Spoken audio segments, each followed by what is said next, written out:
찬송 감사합니다. 오늘 말씀을 전해주실 이정엽 목사님을 소개해 드립니다. 이정엽 목사님은 생명의 삶 편집장을 오래 하셨습니다. 그래서 저희가 큐티하는 생명의 삶을 이렇게 만드시는 분이셨고, 오랫동안 큐티 강의를 해오시고, 또 온누리교회 부교육자로서 저와 동료이기도 하시고, 현재는 LA 온누리교회에서 지금 목회를 정말 잘 하시는 존경하는 목사님이십니다. 오늘 사모님도 같이 오셨는데 잠깐 사모님 어디 계신가요? 네, 저 뒤에 계신데 우리 환영합니다. 환영합니다. 예, 이정현 목사님 나오실 때 박수로 환영하겠습니다.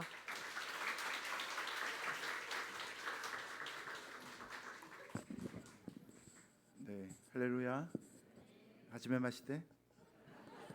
와타시와 이정엽 복지 센세です. 여기까지. 15년 만에 오사카를 왔습니다. 2004년에 오사카 오늘 이 장소가 아니고 지난번 장소에서 예배 드릴 때 주일에 와서 큐티 세미나 하고 월요일 새벽에 CGN TV가 안 나와서 갑자기 또 새벽 설교도 한번 하고 그렇게 갔던 기억이 있습니다. 그날이 한국과 일본이 축구 시합이 있던 날이었습니다. 그런데 비행기를 타기 전에 시합이 시작이 되었고 도착할 때쯤 경기가 마쳤는데 비행기 도착하는 어나운스먼트가 나오는데 일본이 이겼습니다. 그러니까 막 일본 분들이 좋아하고 난리가 났습니다. 제가 속으로 참 다행이다. 이제 오사카 온누리교회 가서 큐티 세미나 해야 되는데 한국이 이기면 일본 분들 마음이 편치 않겠다. 그런 생각을 한 적이 있습니다. 그때도 계셨던 분들 계십니까? 15년 전에 저를 보셨던 분, 저의 꽃다운 30대 중반에 안 계시는군요. 그 당시에 몇몇 형제분들과 잠시 교제했는데 그 형제님들이 이제 여기서 예수님 처음 믿고 세례 받고 신앙생활하다가 한국 출장을 오셔가지고 온누리교회를 처음 찾아오셔서 또 우연찮게 저를 만나가지고 같이 교제했던 기억이 있습니다. 오늘 꼭 오면 봤으면 좋겠다 싶었는데 사부 예배까지 안 오신 거 보니까 한국으로 돌아가셨나 싶은 생각이 듭니다. 2부 3부 때도 말씀을 드렸는데 오사카는 저한테 좀 뜻깊은 장소입니다. 저희 아버지가 오사카에서 태어나셨고요. 1942년에 그 말은 할아버지 할머니가 여기 사셨다는 말씀이겠죠. 45년이 되어서 한국으로 이제 돌아가셨는데 그 기차 사고 때문에 또 할아버지가 부산에서 돌아가십니다. 그래서 오사카는 왠지 생각하면 좀 짠한 마음이고요. 그래서 지난번 처음 15년 전에 올 때에는 도대체 아버지가 어디서 사셨을까 생각도 그냥 해보고 묵상에 잠겼는데 이번에는 그런 생각을 못했습니다. 왜냐하면 태풍이 너무 심해가지고 비행기가 뜰 수 있을까 염려도 많이 싶었습니다. 러브 소나타 덕분에 일본을 한 열 몇 번 온 것 같아요. 그런데 시작은 오사카부터 제가 왔던 기억이 있습니다. 다음번에 또 오면 교회가 이사해 있지 않을까 생각을 해봅니다. 좋은 곳으로 이사 가시기를 바랍니다. 미국의 부흥사였던 무디는 모세의 인생을 120년이죠. 세 번에 나눠서 이렇게 표현합니다. 첫 번째 40년을 somebody, 두 번째 40년을 nobody, 세 번째 40년을 God somebody라고 표현합니다. 우리가 잘 아는 것처럼 갈대 상자에 태워져서 나일강에 둥둥 떠가던 그 모세를 애굽 왕 바로의 딸이 발견을 합니다. 그리고 자신의 양자로 삼지요. 그리고 이집트 왕자가 되어서 궁중 교육을 받습니다. 이것이 모세의 첫 번째 40년입니다. 그러니 somebody라고 할 만하겠죠. 자, 그러다가 나이 40일 때에 애굽 사람을 쳐서 죽입니다. 히브리 사람과 갈등하고 있는데 나가서 자기가 히브리 사람의 피가 흐르고 있기 때문에 그 사람 편을 들어주고 애굽 사람을 때려 죽이게 됩니다. 그리고 모래톱에 숨겨놓는데 아무도 모르는 완전 범죄일 줄 알았는데 나중에 그것이 발각이 됩니다. 그래서 갑자기 도피하게 되지요. 미디안 광야로 가서 거기서 결혼을 하고 직업을 갖는데 나이 80이 되었을 때에도 여전히 장인 어른의 양떼를 칩니다. 그 말은 재산이 하나도 없었다는 것이죠. 80의 나이가 될 때까지 자기 양을 갖지 못한 사람, 바로 노바디로서의 모세의 모습입니다. 그리고 세 번째 40년은 나이 80일 때에 꺼지지 않는 떨기나무 불꽃으로 찾아오신 하나님을 만나는 때로부터 시작을 합니다. 하나님의 부르심을 받아 애굽으로 돌아갑니다. 우리가 잘 아는 것처럼 10가지의 재앙으로 이스라엘 백성들을 애굽에서 구원해 냅니다. 40년 동안 광야의 길들을 인도하며 가나안 땅 직전까지 백성들을 인솔해 옵니다. 이것이 바로 God somebody로서의 모세의 모습입니다. 자, 가만히 보면 우리 인생도 모세의 모습과 비슷합니다. 여러분, 우리가 세상 가운데 somebody처럼 여겨질 때, 그러나 하나님을 알지 못하던 때가 있었을 것입니다. 우리가 대부분 하나님을 언제 만납니까? 내가 뭐 있을 때 만나는 게 아니고 뭘 잃어버려야 만나지 않습니까? 하나님을 찾을 때는 항상 내게 뭔가 갈급한 것들이 있을 때이죠. 바로 노바디의 때에 하나님이 찾아오심으로 우리와 하나님과의 동행이 시작이 됩니다. 자, 세 번째, 가스 썸바디. 이제 하나님께서 우리에게 맡기신 사명을 따라 살아가는 시대입니다. 여러분, 생명을 가진 사람에게 누구나 사명이 주어집니다. 하나님을 만나면 우리에게 영적인 생명이 시작됨과 동시에 하나님의 사명이 시작됩니다. 예수 믿는 사람은 3번 태어나고 1번 죽습니다. 육신의 탄생, 2번째 영혼의 구원, 3번째 사명자로의 탄생입니다. 죽는 건 육신의 죽음, 1번만 죽지요.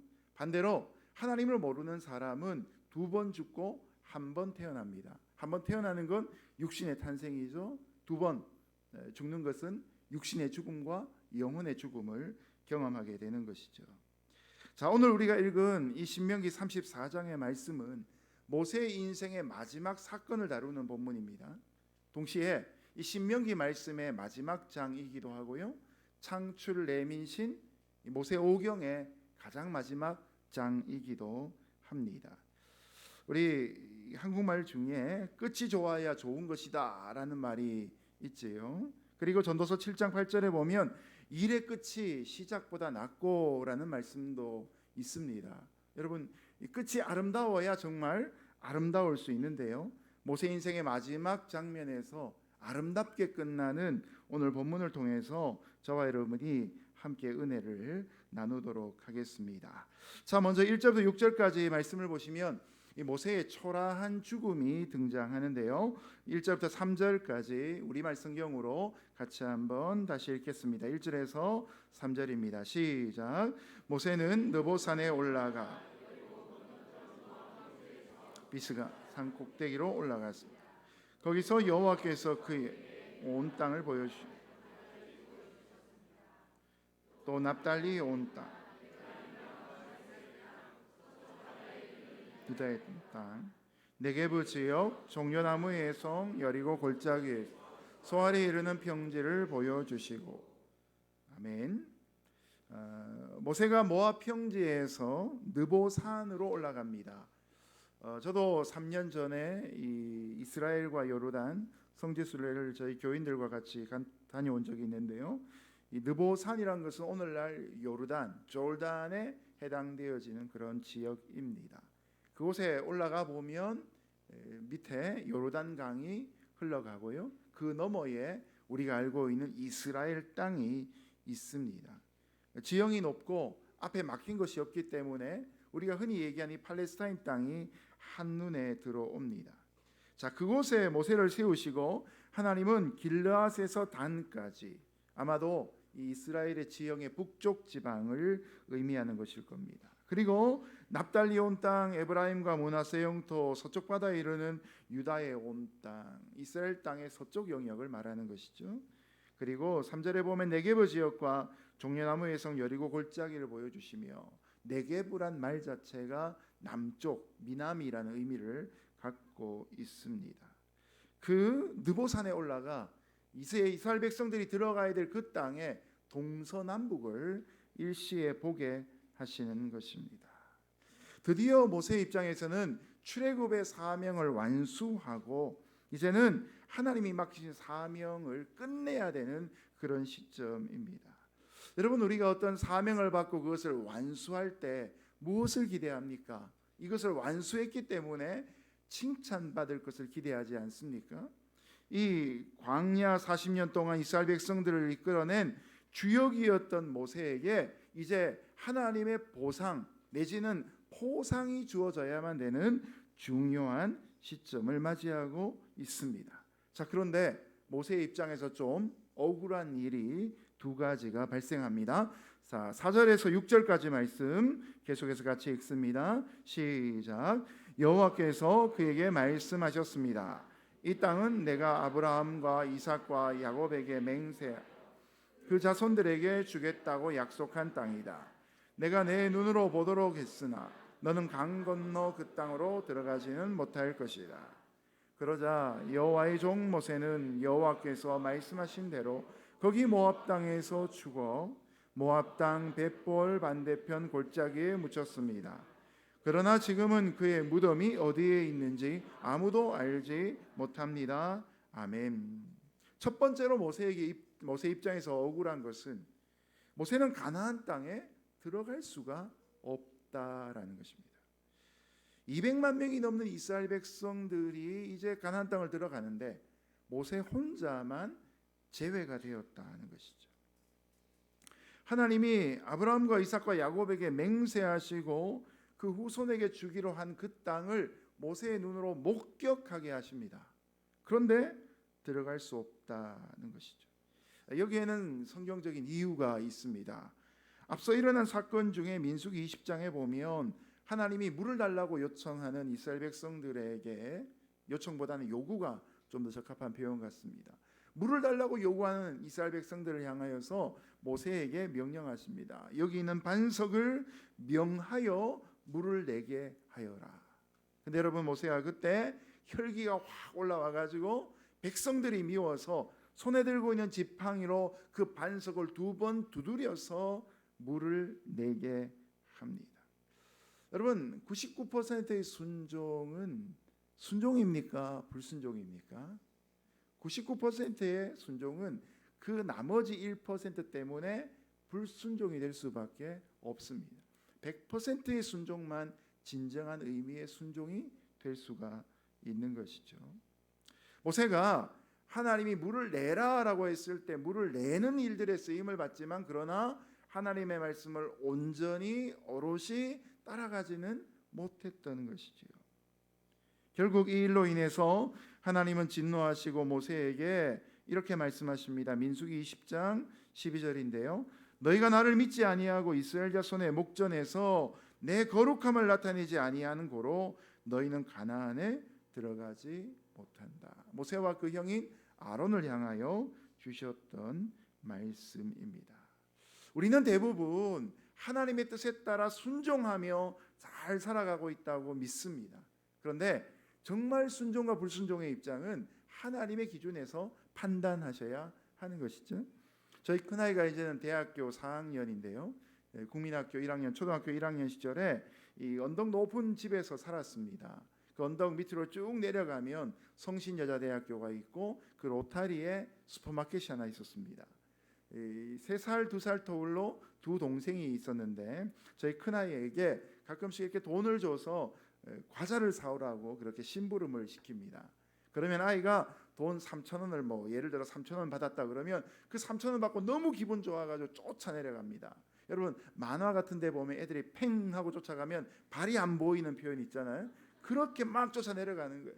근데 무슨 과자를 사와야 된다고 얘기하기도 전에 좋다고 막 쫓아내려가는 거예요. 그리고 나중에 올라와 보면 매운맛 치토스 3봉지를 들고 올라와요.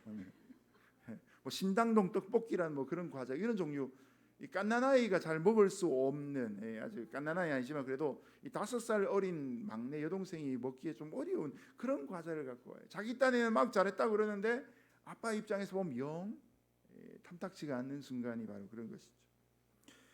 우리의 모습이 마치 그렇다는 생각을 저는 종종 하게 됩니다. 하나님 맡기신 일들을 잘 수행한다고 합니다. 근데 기준이 내 기준이에요. 하나님이 주시는 동기, 하나님 주시는 과정을 따라서 순전하게 가야 되는데 우리는 거기에 혈기를 섞기도 하고 때로는 경험의 방법으로 말씀에 어깃장을 놓기도 하는 일들이 생기게 되는 것이죠. 여러분, 모세의 입장에서 좀 억울하지 않습니까? 이 40년 동안을 하나님에게 헌신해서 200만 명이 넘는 이스라엘 백성들을 힘들게 이끌어와서 가나안 땅 목전까지 와 있습니다. 그런데 40여 년 전에 있었던 작게 보이는 한 가지 일 때문에 가나안 땅에 들어갈 수 없다. 모세 입장에서는 좀 억울하게 느껴질 것입니다. 예전에 이 본문을 큐티하면서 제 마음 가운데 그런 고백이 나왔습니다.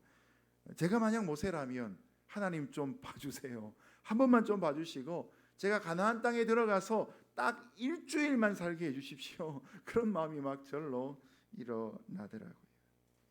여러분, 어쨌든 어떤 사정과 어떤 모습 속에서도 결국 모세는 가나안 땅에 들어가지 못하고 그 목전에서 안타깝게 죽습니다.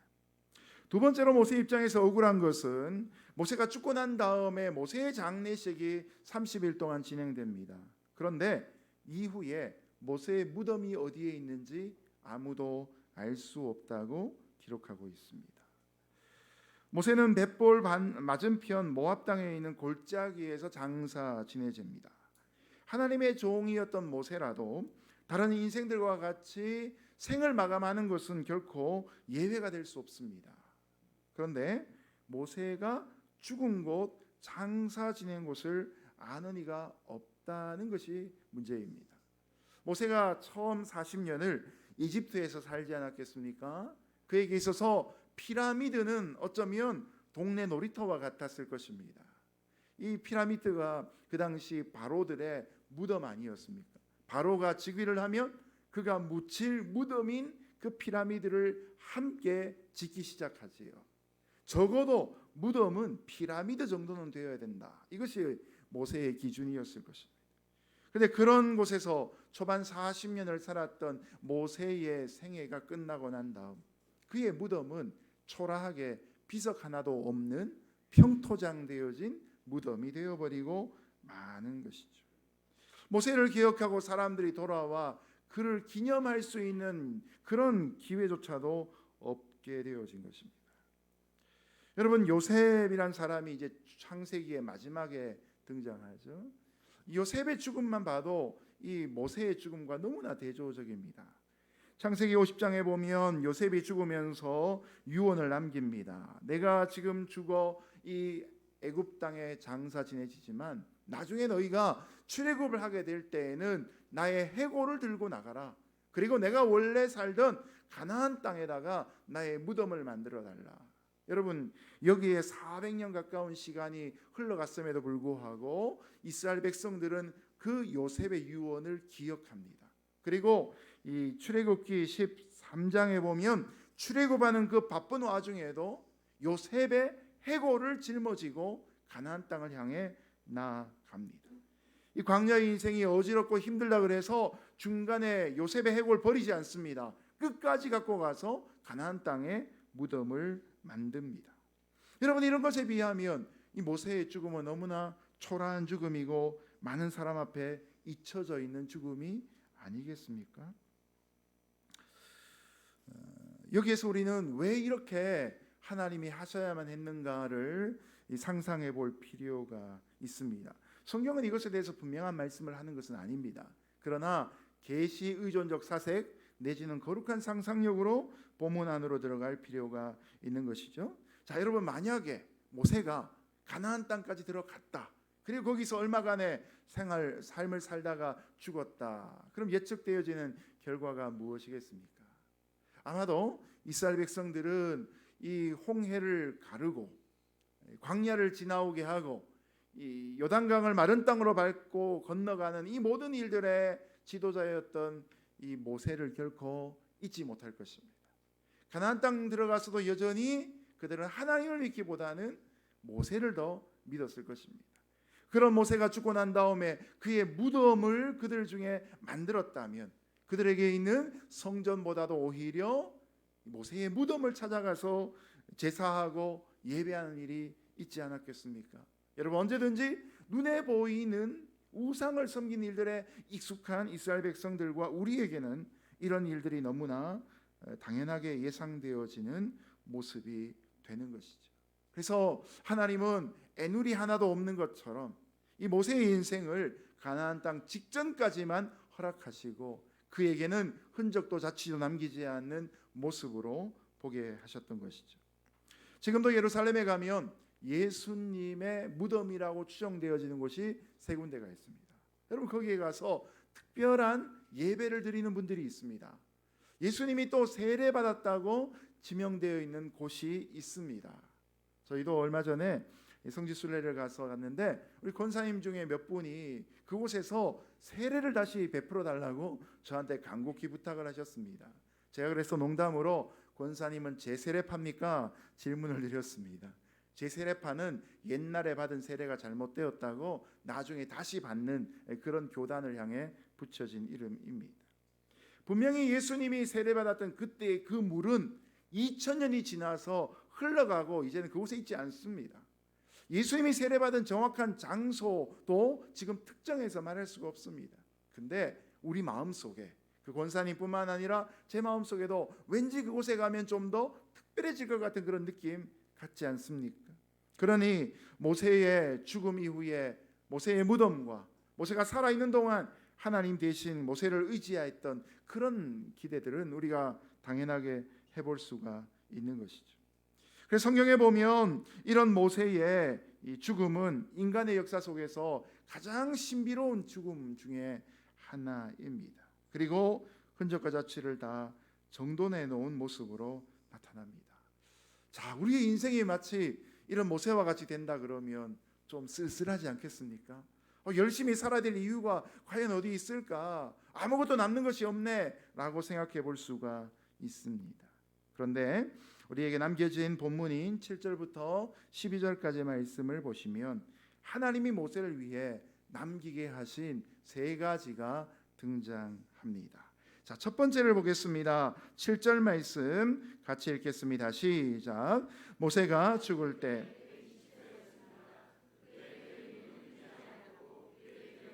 죄하지 않았습니다. 아멘. 자, 모세가 남긴 첫 번째는 바로 모세 오경의 말씀입니다. 모세의 죽을 때 나이가 120세였다고 합니다. 당시까지 모세의 눈은 흐리지 않았고 기력은 쇠하지 않았다고 합니다. 여러분, 100살 되신 어르신을 만나보신 적이 있습니까? 저는 그런 적이 없는 것 같아요. 대신에 저희 교회에서 가장 연로하신 어르신이 95세 되신 장로님이십니다. 1924년에 태어나신 장로님이세요. 제가 교회 처음 부임할 때만 해도 그분이 순장님이셨습니다. 모세의 순이라고 해서 어르신들, 시니어들이 모이는 순의 순장님이셨습니다. 일주일에 한 번씩 순장 모임을 해서 모여서 이제 순장들끼리 성경 공부를 미리 하고 교제하는데 오늘 뭐 하는 걸 하나씩 좀 나눠 보시죠. 이렇게 얘기하면 그 장로님 성함이 이자 영자 희자시거든요. 이영희 장로님은 지가 말입니다. 사변 때 전투에 나갔습니다. 이렇게 말씀하세요. 한국 전쟁 때 소위 중위로 전쟁에 참전하신 국군 상위용사, 국가 유공자이세요. 그 순간 이 순장 모임이 쫙 하고 얼어버립니다. 그 시절에 태어나지 않은 사람이 3분의 2가 넘습니다. 순장 공부하는데. 이 어르신이 지금까지 그래도 군인 정신이 가득 차 계셔서 건강하신 편이에요. 그런데 귀가 들리지 않으세요. 이 보청기를 껴도 들리지 않으세요. 그래서 그분과 대화하려면 서판을 가지고 와서 손으로 글씨를 써서 대화를 해야 합니다. 하루에 많은 시간을 졸음을 이기지 못하셔서 하십니다. 길을 걸어가다 가끔씩 넘어지셔서 또 사고를 당하기도 하십니다. 근데 모세는 120세가 되었는데 눈이 흐리지 않았고 기력이 쇠하지 않았다라고 합니다. 모세의 첫 40년은 궁중 교육을 받고 두 번째 40년은 광야 훈련을 받고, 그리고 세 번째 40년을 출애굽의 역사로 쓰이죠. 여러분, 200만 명이나 되는 백성들의 지도자였다. 만약 여러분이 200만 명이 되는 교회의 담임 목사님이었다라고 한번 생각해 보십시오. 행복하시겠습니까? 아니요, 행복하지 않습니다. 200만 명이 하나만 얘기해도 아마 그 불평과 원망에 다 쓰러질 겁니다. 그죠? 좋은 거 얘기해도 쓰러질 겁니다. 그런 많은 사람들을 이끈다는 것은 쉽지 않은 일일 것입니다. 그런데 모세는 하나님이 주신 건강을 가지고 그 일을 잘 감당했습니다. 이 광야를 지나가는 삶은 사실 매일매일 고달픕니다. 어디로 가야 될지, 어떻게 살아야 될지 알 수가 없지요. 방향을 모르는데 리더를 따라가야 되는 삶이 광야의 삶이죠. 어제가 오늘 같고 오늘이 그냥 내일 같습니다. 매일매일이 똑같은 무의미한 일상의 반복처럼 여겨집니다. 그런데도 불구하고 모세는 그 광야 생활을 잘 감당해내며 그 시간을 흘러보낼 뿐만 아니라 우리가 잘 아는 것처럼 창세기, 출애굽기, 레위기, 민수기, 신명기의 말씀을 기록합니다. 모세 이전에 있었던 이스라엘 백성들의 그 역사, 어떻게 세상이 시작되었고 어떻게 구원이 베풀어지게 되었는지, 창세기가 보면 1장부터 11장까지가 원역사라 그럽니다. 모든 것의 시작이 창세기 1장부터 11장까지 나옵니다. 12장부터 50장까지를 족장사라 그럽니다. 아브라함, 이삭, 야곱, 요셉 4명의 족장과 관련된 구원의 스토리가 등장합니다. 성경이 읽어지네 강의하는 것하고 비슷하지요. 네. 이 얘기들을 조상들로부터 들어오던 것을 모세가 기록한 것이 바로 창세기입니다. 출애굽기 1장은 모세의 탄생으로부터 시작을 해서 이스라엘 백성들과 함께 출애굽하는 여정을 빽빽하게 기록하고 있습니다. 여러분, 레위기는 시내산 앞에서 11달 반을 이스라엘 백성들이 머물면서 하나님 앞에 올라가 말씀의 법궤를 받고 5가지 제사와 7가지 절기를 허락받는 내용들이 담겨져 있습니다. 그 다음은 민수기죠. 이스라엘 백성 몇 명인가 하나님이 숫자를 세게 하신 과정들이 기록되어져 있고요. 가나안 땅을 미리 정탐했던 그런 기록들이 담겨져 있습니다. 모두가 다 하나님이 모세를 통해서 하신 말씀입니다. 그리고 마지막 5번째 신명기는 가나안 땅을 목전에 두고 모세가 이스라엘 백성들에게 했던 설교 3편의 말씀입니다. 이것이 모세의 마지막 40년, 세 번째 40년의 기간 동안 기록이 되었다는 것이죠. 그러면 왜 이 7절에서 모세의 눈이 흐리지 않았고 기력이 쇠하지 않았다는 말씀을 특별하게 기록하게 하시는 것입니까? 눈이 흐리고 기력이 쇠하였으면 이스라엘 백성을 인도할 수도 없고 하나님의 말씀을 남길 수도 없었을 것입니다. 모세가 하나님께 받은 건강을 가지고 하나님 말씀을 기록했다는 것이죠. 우리는 건강해지기 위해 운동을 합니다. 그런데 열심히 운동하는 사람에게 물어야 될 것이 있습니다. 그렇게 건강해지면 그 건강으로 무엇을 할 겁니까? 라는 질문이죠. 우리는 돈이 좀 더 많아지기를 바랍니다. 그리고 그런 기회를 찾습니다. 그럴 때 물어야 합니다. 그러면 그렇게 돈을 많이 벌게 되면 무엇을 하실 것입니까? 질문해야 합니다. 우리는 좀 더 여유로운 삶을 갈망합니다. 그래서 고용되어 있는 것보다 고용주가 되고 싶은 마음들이 있습니다. 그때도 마찬가지의 질문을 할 필요가 있습니다. 그렇게 주어진 여유, 그 시간을 무엇을 위해 쓰시겠습니까? 우리는 사실 소유를 위해서 열심히 매진하며 살아갑니다.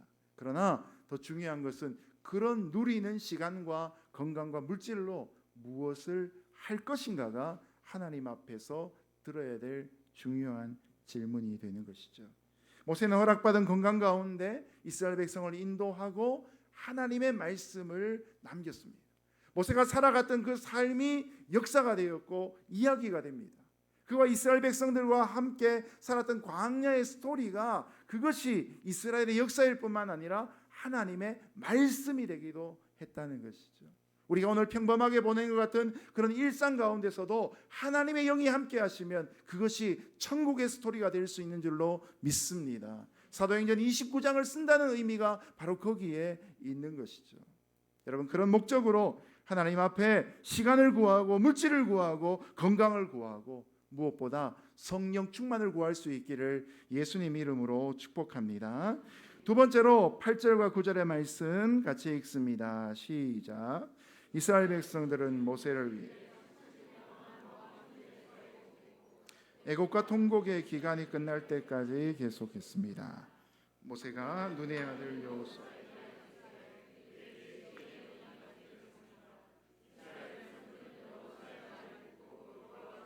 모세에게 명령하신 대로 두 번째로 모세가 남긴 것은 사람입니다. 자, 이스라엘 자손이 모압 평지에서 모세를 위해 30일 동안 애곡합니다. 그리고 모세가 죽기 직전에 했던 한 가지 중요한 일을 기록합니다.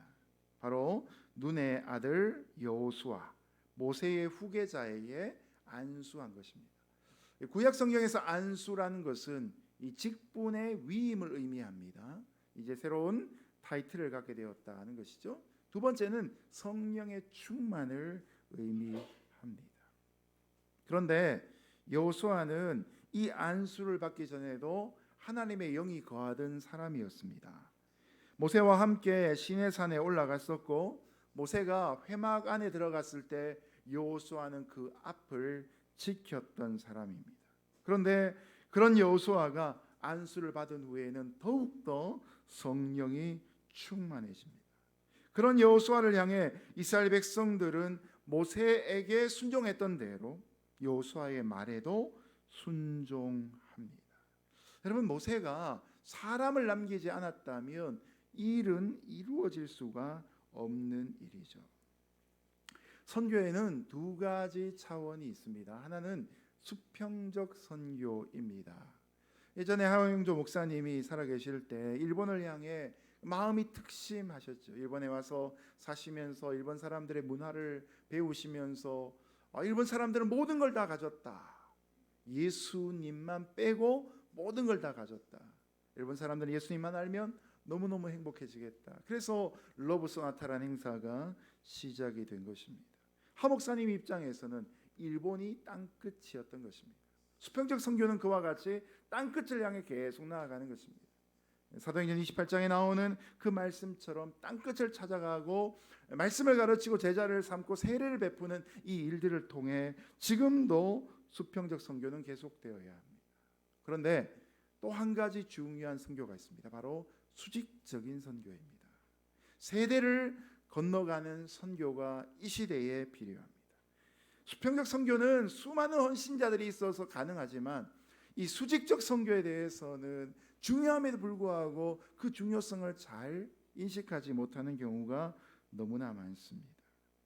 부모님이 좋은 믿음을 가졌으면 자녀들이 그 좋은 신앙을 대물림해야 되는데 자녀들이 부모의 기도만 의지하고 좋은 믿음을 갖지 못하는 경우들을 종종 봅니다. 우리 어머니는 이런 일도 했고 우리 아버지는 이런 분이셨는데 신앙적인 그런 많은 성취를 얘기하는데 정작 자신은 영적으로 게을러 있는 그런 모습들을 보지 않습니까? 어린 시절에 아이들을 무등을 태우는 경험이 종종 있었습니다. 아이들은 결코 높은 데를 바라볼 수가 없지요. 그래서 인파가 많은 곳에 가면 아빠가 아이를 이렇게 들어가지고 무등을 덜썩 태웁니다. 그러면 아이의 평균 눈높이보다 더 높은 곳에서 더 먼 것을 바라볼 수 있게 되는 거죠. 여러분, 신앙은 언제나 이런 대물림을 통해서 더욱더 깊어지고 넓어지게 되어 있습니다. 차세대 사역이 그런 의미에서는 오늘날 선교적 차원의 귀한 일들이 되는 것이죠. 교회는 사람을 남기는 곳이 되어야 합니다. 물론 건물도 중요합니다만 건물을 남기면 사람이 남지 않습니다. 사람을 남길 때 복음이 전수가 되어지고 교회가 더욱더 세워지게 되는 것이죠. 모세는 이스라엘 백성을 자신의 백성이 아닌 하나님의 백성으로 양육했습니다. 그래서 하나님의 백성이었던 그들이 하나님의 종이었던 여호수아에게도 복종하고 순종하게 된 것이죠. 모세 시대에서 여호수아 시대에게로 리더십이 넘어갔음에도 불구하고 하나님은 여전히 모세 시대와 동일하게 여호수아 시대에도 역사하셨습니다. 모세가 그만큼 잘 사람들을 세웠기 때문인 것이죠. 우리 교회 안에도 늘 이런 일들이 이루어져야 합니다. 여러분, 교회 안에 사람 세우는 가장 중요한 일이 바로 차세대입니다. 우리 오사카 온누리 교회 차세대 가운데 질적 양적 부흥이 있기를 예수님 이름으로 축복합니다. 또 사람 세우는 일이 1대1입니다. 여러분 1대1은 사람 이 동반자 과정을 마치는 데 목적이 있지 않고 양육자로 세우는 데 목적이 있습니다. 애프터 서비스가 그까지 가야 합니다. 한 사람이 또 한 사람을 양육하는 일들이 중요합니다. 생명의 산 편집장하고 큐티사에 오래한 제가 이렇게 강조하는 그 핵심을 여러분이 읽을 수 있다고 저는 생각합니다. 큐티만 열심히 하면 가끔씩 이상해집니다. 자기가 막 계시 선지자 같고 막 이렇게 되어서요. 사람을 양육하는 1대1이 될 때 큐티도 건강해질 수가 있습니다. 교회는 또 어떻게 해야 됩니까?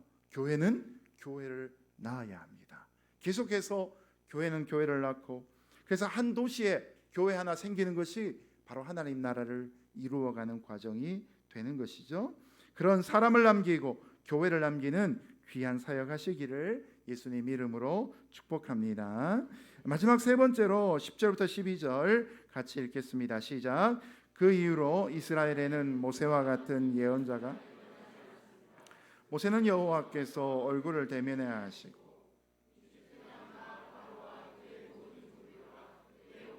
보내셔서 자들을 행하게 하셨고 온 이스라엘이 보는 데서 모든 큰 권능과 큰 두려움을 보이게 하신 사람이었습니다. 아멘. 이 10절부터 12절까지 말씀은 모세의 전생에 대한 하나님의 평가입니다. 그래서 이 말씀이 모세의 생의 마지막 사건이고 신명기의 마지막 장이자 모세의 오경의 마지막 장이기도 한데, 그 마지막 장인 신명기 34장 1절부터 12절까지 중에서도 10절부터 12절이 더욱더 중요한 의미를 갖고 있는 것이죠. 이 말씀 안에서 하나님은 모세를 향해서 하나님을 대면해서 알던 사람이다 라고 인정하십니다. 여러분, 모세가 시내산에 올라가서 하나님의 영광을 배울 때 이 모세의 얼굴에도 광채가 임하게 되죠. 그래서 수건을 가려야만 될 정도로 빛나는 얼굴을 갖고 내려왔습니다. 그보다 앞서 하나님이 모세를 애굽에 보내셨을 때 우리가 잘 아는 10가지의 그 재앙을 통해서 이 이집트 땅을 초토화시켰습니다. 그들이 섬겼던 우상들과 관계되어진 기적을 통해서 이집트의 우상은 아무것도 아니라는 것을 직접 체험하도록 만드셨습니다.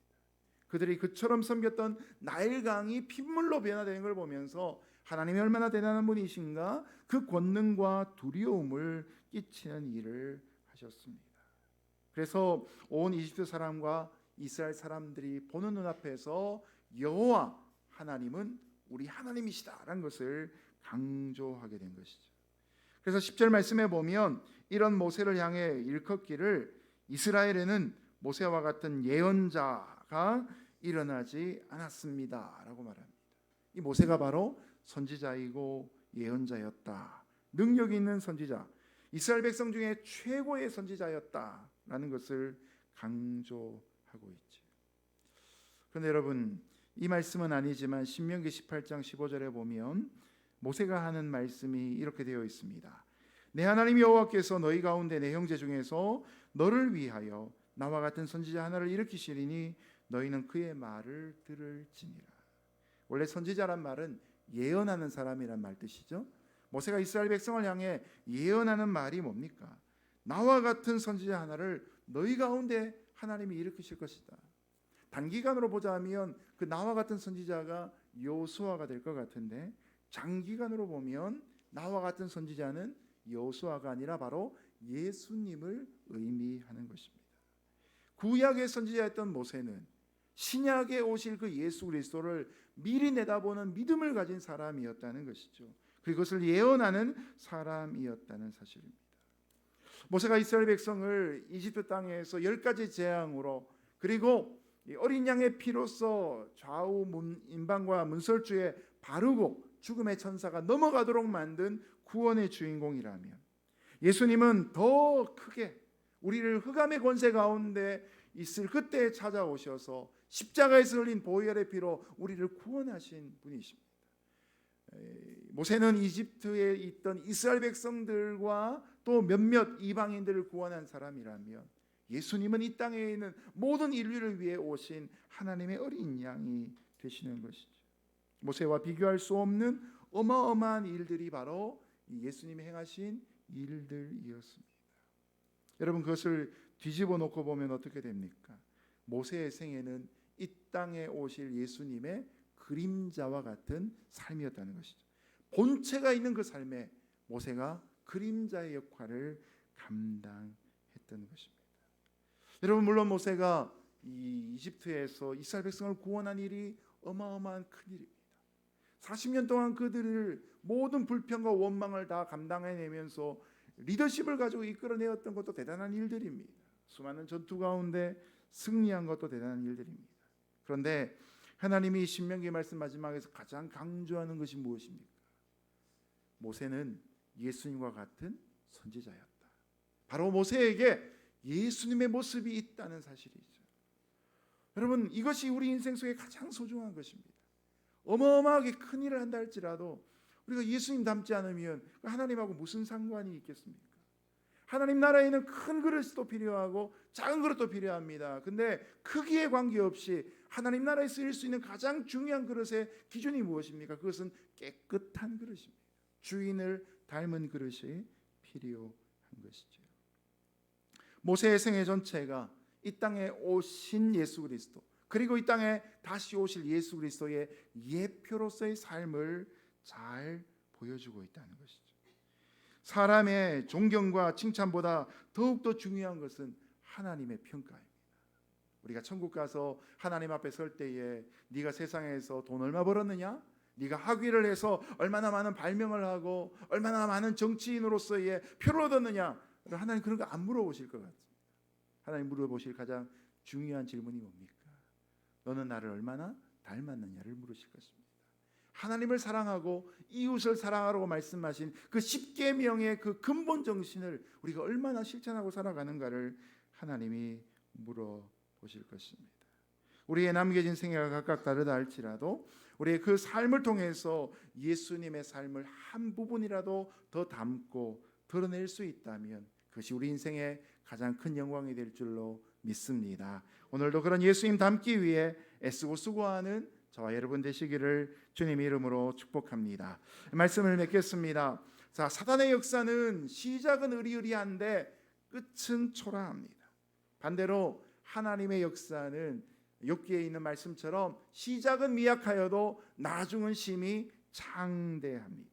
모세의 인생이 어떠하였습니까? 세상에서의 썸바디였습니다. 그러나 곧 노바디가 될 수밖에 없는 인생이었습니다. 그러나 모세의 인생의 끝은 하나님의 썸바디가 되었습니다. 시작보다 끝이 더 나았던 것이죠. 자, 여러분, 그렇다면 과연 어떻게 모세는 그런 인생이 될 수 있었을까요? 우리 자막으로 히브리서 11장 24절에서 26절 같이 읽어보겠습니다. 시작. 믿음으로 모세는 장성하여 바로의 공주의 아들이라 칭함을 받기를 거절하고 도리어 하나님의 백성과 함께 고난받기를 잠시 죄악의 낙을 누리는 것보다 더욱 좋아하고 그리스도를 위하여 받는 수모를 애굽의 모든 보화보다 이는 상주심을 바라. 아멘. 여러분, 여기에 나오는 몇 개의 대조되는 단어가 있지요. 바로의 공주의 아들, 죄악의 낙, 애굽의 모든 보화. 여러분, 이것과 대조된 단어가 무엇입니까? 하나님의 백성과 함께 고난을, 그리스도를 위하여 받는 수모. 이것이 바로 하나님 주시는 상의 비결입니다. 오늘 이 시간에 예수 그리스도의 영광이 저와 여러분에게 갈망이 되기를 주의 이름으로 축복합니다. 그러나 그 영광을 받기 위해 그리스도의 고난도 따라갈 수 있는 진정한 주님의 제자가 되시기를 예수님의 이름으로 축복합니다. 기도하겠습니다. 하나님 아버지, 허물어지고 사라질 만한 이 땅의 모든 것들의 마음을 두지 않기를 소원합니다. 영원한 하나님 나라를 갈망하며 어찌하든지 우리가 주님을 더욱더 본받기를 소원합니다. 우리의 짧은 인생을 통하여 예수님 드러내는 삶 되게 하여 주옵소서. 무엇보다 주님의 고난을 본받아 이 땅 가운데 십자가의 도를 실천하는 거룩한 역사 있게 하여 주옵소서. 예수님 이름으로 기도드렸습니다. 아멘.